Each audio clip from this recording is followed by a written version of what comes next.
तूने वादा पूरा कर दिया है, तूने पाक रूह से भर दिया है।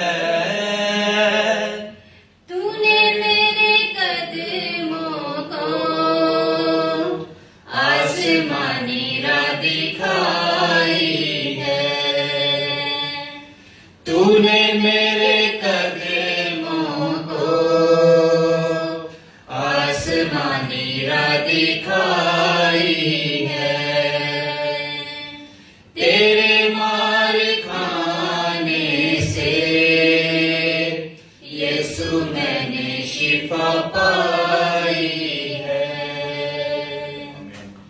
आमीन। तशरीफ रखिए। जबकि दूसरे वक्त पढ़ने का वक्त हुआ चला है, तो आज ही मेरे साथ फरदौस में होगा। ये कलमा हमारे साथ खुदा की बातें शेयर करेंगे पास्टर शकील। मैं पास्टर शकील को दावत देता हूँ कि वो स्टेज पर आएं और हमारे साथ खुदा के मुंह की बातें शेयर करें, ताकि हम मजीद जान सकें कि खुदा ने किस तकलीफ में हमसे ये बातें की और उनका बातें करने का मकसद हमसे क्या था। जी हालेलुया। खुदस बाप, तेरा शुक्र करता हूं कि तूने आज ये मौका बख्शा के तेरे सामने झुके एक एक को चुन के दिलों को तैयार कर, ताकि जो आज का कलाम तेरे लोगों तक पहुंचाया जाए, उनकी जिंदगियों में 100 गुना फलदार साबित हो और तेरा यीशु नाम चला पाए। तेरा शुक्र करता हूं तूने इस दुआ को सुनने से कबूल किया, जो मांगा तूने बख्श दिया अपने जिंदा और चला नाम के वसीला से। आमीन। मेरे अजीजों, खुदावंद के जिंदा कलाम को जब हम पढ़ते हैं तो खुदावंद यीशु मसीह की जिंदगी के बारे में सारे वाकयात हमें पता चलते हैं, और स्पेशली खुदावंद यीशु मसीह ने जो हमारे वास्ते मरने से पहले, हम जब भी कोई मरने वाला होता है तो उससे पहले अपने वारसों के दरमियान हम वसीयत करते हैं। ये जो 7 कलमात है खुदावंद यीशु मसीह के सलीब पे, ये एक किस्म की वसीयत के तौर पे खुदावंद यीशु मसीह ने हम तक पहुंचाए, जिसमें खुदा बाप भी शामिल है और हम सब लोग भी शामिल हैं। और वसीयत एक ऐसी चीज होती है जिसपे हमें हर हाल में अमल करना पड़ता है, बेशक वो किसी भी किस्म की हो, उस पर हम अमल करते हैं। और यहां पे हम देखते हैं कि खुदावंद यीशु मसीह के मुंह से जो दूसरा कलमा सलीब पे बोला गया या मुंह से जो बयान किया गया, वो था कि मैं तुमसे सच कहता हूं कि तू आज ही मेरे साथ फरदौस में होगा। तू आज ही मेरे साथ फरदौस में होगा। मेरे अजीजों, खुदावंद यीशु मसीह ये भी कह सकते थे कि तू मेरे साथ फरदौस में होगा, क्योंकि तूने मेरे फेवर में बात की है, दूसरे डाकू को खामोश करवाया है, लोग जो मुझ पे लान तान कर रहे थे उनको खामोश करवा के तो तूने मेरी फेवर की है, लिहाजा तू भी मेरे साथ फरदौस में होगा। लेकिन मेरे अजीजों, खुदावंद यीशु मसीह ने कहा था कि तू आज ही मेरे साथ फरदौस में होगा। तू आज ही मेरे साथ फरदौस में होगा का मतलब यह है कि मेरे यहां से जाने के साथ तो मेरे साथ होगा। इस दूसरे कलमे को आम रूटीन में लोग कहते हैं कि ये नजात का कलमा है, लेकिन मैं इसमें थोड़ी सी एडिशन करता हूं। एक और कलमा है 7 कलमों में, जिसे हम कहते हैं कि वो मिलाप का कलमा है। वो कलमा खुदा के साथ मिलाप का कलमा है। लेकिन मेरे अजीजों, ये जो कलमा है दूसरा, जो नजात का कलमा है, इसे मैं मिलाप का कलमा इस अंदाज से कहता हूं कि खुदावंद यीशु मसीह ने उसके लिए नजात के दरवाजे तो खोले ही थे, और साथ खुदावंद यीशु मसीह ने कहा था, ऐ इंसान, तू आज ही मेरे साथ फरदौस में होगा। अब यहां पे एक और क्वेश्चन है कि खुदावंद यीशु मसीह क्या वाकई फरदौस में गए थे? सलीब पे जान देने के बाद क्या खुदावंद यीशु मसीह वाकई फरदौस में गए थे? क्योंकि हम तो ये समझते हैं कि फरदौस आसमान पे है, और पौलुस रसूल ये कहता है कि मैंने यकायक एक फर्द को तीसरे आसमान तक, यानी कि खुदा की बादशाहत में फरदौस में जाते देखा। जब हम पहला पत्रस देखते हैं और उसका 3रा बाब और उसकी 9वीं आयत देखते हैं, तो वहां पे हमें नजर आता है कि खुदावंद यीशु मसीह आसमान पे नहीं गए, बल्कि वो तो नीचे पाताल में गए थे। और वहां पे जाके खुदावंद यीशु मसीह ने उन कैदी रूहों में जाके मनादी की जो उससे पहले के लोग जो नाफरमान थे और जो नीचे पाताल में जा चुके थे, जिसका जिक्र खुदावंद यीशु मसीह ने खुद भी किया। जब लूका की ही अंजील में हम देखते हैं तो वहां पे हमें नजर आता है एक अमीर आदमी का किस्सा और एक लाजर का किस्सा। वो दोनों कहां पे होते हैं? वो दोनों पाताल में होते हैं, दोनों ही पाताल में होते हैं। एक अच्छे मकाम पे होता है और एक अजियत वाले मकाम पे होता है, लेकिन दोनों पाताल में हैं। यहां पे हमने गौर करना है आज इस चीज पे। चूंकि वक्त कम है इसलिए मैं कोशिश कर रहा हूं कि इससे ज्यादा वो डिटेल में नहीं, जस्ट इसको टच करूं। अब खुदावंद यीशु मसीह नीचे पाताल में जा रहे हैं और हम ये तस्वर करते हैं कि खुदावंद यीशु मसीह आसमान पे गए थे। अब यहां पे सिर्फ गौर की बातें हैं, गौर करने वाली बातें हैं। अगर हम इसको एक नॉवल की तरह बाइबल को हम पढ़ते हैं, खुदावंद के कलाम की हिस्ट्री जो यहाँ पे उसे पढ़ते हैं, तो हमारी समझ में कुछ भी नहीं आएगा जब तक खुदा का रूह हमें गाइड ना करे और जब तक हम इसे खुदा के कलाम के तौर पर ना समझें, हमें इन चीजों की समझ नहीं आती। मेरे अजीजों, फरदौस की डेफिनेशन है खुदा जहां पे मौजूद है। हम जो डेफिनेशन करते हैं, जहां पे खुदा है वो फरदौस है, वो खुदा की बादशाह है। जहां पे खुदा है वो खुदा की बादशाह है।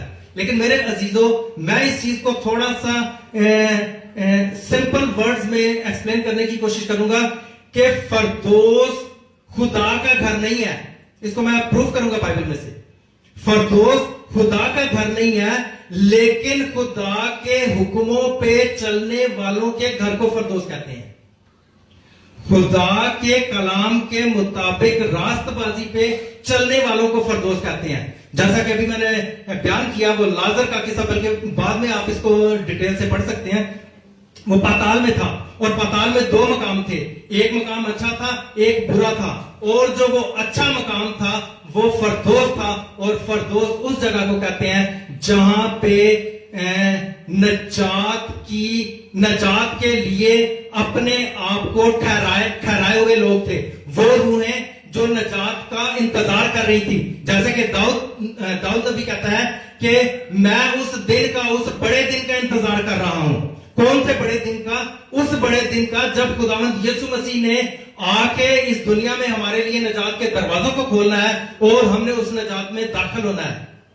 मेरे अजीजों, यहां पे खुदावंद यीशु मसीह नीचे पाताल में फरदौस में जाते हैं, पाताल में फरदौस में जाते हैं, और वहां पे ये दोनों मकाम हैं। एक वो मकाम जहां पे लाजर है और एक वो मकाम जहां पे वो अमीर आदमी है। दोनों मकाम वहां पे हैं। एक तो खुदावंद यीशु मसीह पाताल में इसलिए गए कि उन कैदी रूहों को इब्लीस की कैद में से रहाई दिलवानी थी। वो तो पहले ही खुदावंद यीशु मसीह का इंतजार कर रहे थे, और वो खुदावंद यीशु मसीह का इंतजार कर रहे थे कि खुदावंद यीशु मसीह ने एक दिन आना है और हमें लेके अपनी बादशाहत में दाखिल होना है। बाकी वो लोग थे जो कि खुदावंद यीशु मसीह से पहले आए, नाफरमान थे, और जो खुदावंद के कलाम पे अमल नहीं करते थे। खुदावंद यीशु मसीह ने उनके लिए भी दरवाजे बंद नहीं किए कि खुदावंद यीशु मसीह के आने से पहले जो इस दुनिया से कूच कर गए थे, उनके लिए भी निजात के दरवाजे खोलने थे। और वो लोग जो उसके बाद आज तक हैं या आज के बाद भी रहेंगे, उनके लिए भी खुदावंद यीशु मसीह ने दरवाजे खोलने थे। जो पाताल में चला जाता था वो पाताल से वापस नहीं आ सकता था। मेरे अजीजों, खुदावंद यीशु मसीह नीचे पाताल में गए और उन कैदी रूहों में खुदावंद यीशु मसीह ने मनादी की, और उन नाफरमान रूहों में से भी जितने लोगों ने खुदावंद यीशु मसीह को एक्सेप्ट किया, उनको खुदावंद यीशु मसीह ने साथ लिया।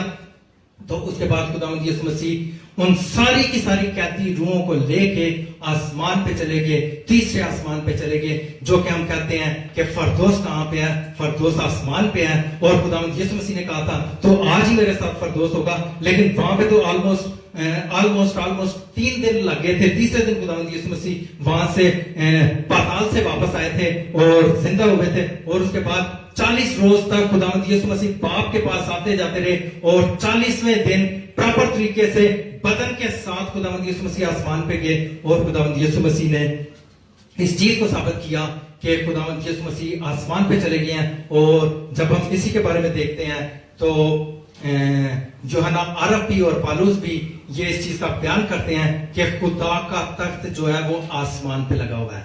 इस वक्त जो फरदौस है वो आसमान पे है, लेकिन खुदावंद यीशु मसीह के मसलूब होने से पहले तक, इसको 1 या 2 मिनट में और लेता हूं।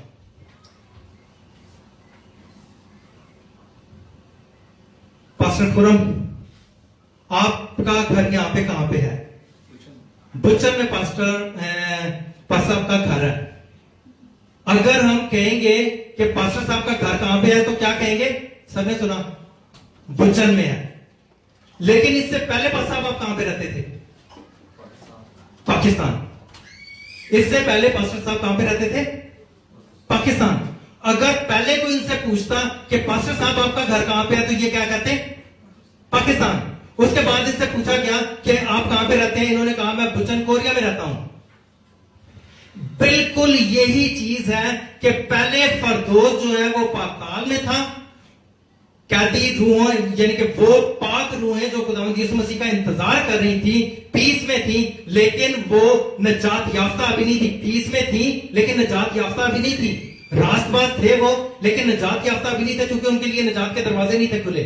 खुदावंद यीशु मसीह वहां पे गए, फरदौस में गए। उन कैदी रूहों के घर को फरदौस कहते थे, जो ईमानदार थी और जो रास्तबाज थी।